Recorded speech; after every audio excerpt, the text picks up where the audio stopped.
अब जब लाहौर जलसे से खिताब कर रहे थे उसी दौरान नवाज शरीफ की आमद होनी थी। जो है वो पूरे पाकिस्तान में जो है वो ये न्यूज़ जो है वो आग की तरह फैली हुई थी।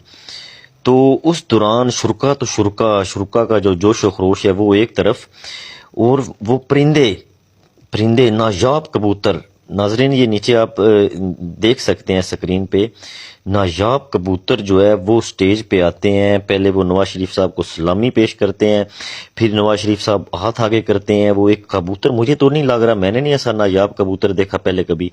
वो कबूतर नवाज शरीफ साहब के हाथ पे बैठता है और फिर वो ऐसे नवाज शरीफ साहब हाथ ऊपर करते हैं और पूरे शुरका को वो जो कबूतर है वो सलामी पेश कर रहा है। नीचे आप मनाजर देख सकते हैं। तो मैं तो अब यकीन करने लग गया हूं कि पाकिस्तान के दिन बदलने वाले हैं।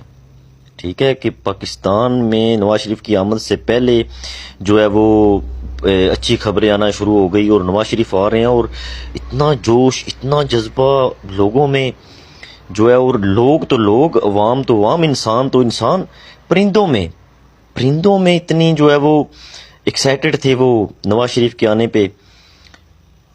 सलाम है जी।